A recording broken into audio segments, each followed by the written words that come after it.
Hi అండి. Welcome back to my channel. ఈ 2025 complete అయిపోవడానికి ఇంకా కొన్ని రోజులు మాత్రమే ఉంది. ఇక 2026లో డిజిటల్ మార్కెటింగ్ ఎలా మారబోతుంది? మనం ఏ స్కిల్ నేర్చుకుంటే ఫ్యూచర్‌లో ఇన్‌కమ్ అనేది జనరేట్ చేయగలమో ఈ వీడియోలో కంప్లీట్‌గా ఎక్స్‌ప్లెయిన్ చేస్తాను. స్కిప్ చేయకోకుండా వినండి. 2026లో డిజిటల్ మార్కెటింగ్ ఎందుకు లైఫ్ చేంజింగ్? 2026లో ఏఐ అనేది ఇంకా బూస్టప్ అయిపోద్ది. బిజినెసెస్ అన్ని 90% ఆన్‌లైన్‌కి షిఫ్ట్ అవుతాది. కంటెంట్ లేకపోతే బిజినెస్ లేదు. మార్కెటింగ్ లేకపోతే కస్టమర్స్ లేరు. అంటే ఎవరు కావాలి? డిజిటల్ మార్కెటింగ్ నేర్చుకున్న వాళ్ళు కావాలి. సో, ఇక్కడ డిజిటల్ మార్కెటింగ్ వచ్చిన వాళ్ళు సగం మంది కూడా లేరు. కాబట్టి ఇదే మీకు బెస్ట్ ఆపర్చునిటీ. 2026లో మీరు నేర్చుకోవాల్సిన డిజిటల్ మార్కెటింగ్ స్కిల్స్ ఇవే. ఒకటి content creation.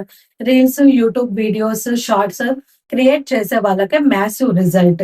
And social media management. Businesses పేజెస్‌ని హ్యాండిల్ చేసే వాళ్ళపై ఫుల్ డిపెండెన్సీ ఉంటుంది. మీరు ఈ 2026ని నార్మల్‌గా ట్రీట్ చేస్తే 2026 కూడా మీ లైఫ్‌ని నార్మల్‌గానే ఉంచేస్తుంది. సో, మీరు ఒక స్కిల్ నేర్చుకొని 2026లో మీ లైఫ్‌ని ఒక టర్నింగ్ పాయింట్ లాగా మార్చుకోండి. సో, 2026లో జాబ్స్ కాదు, స్కిల్లే మీ లైఫ్‌ని చేంజ్ చేస్తుంది.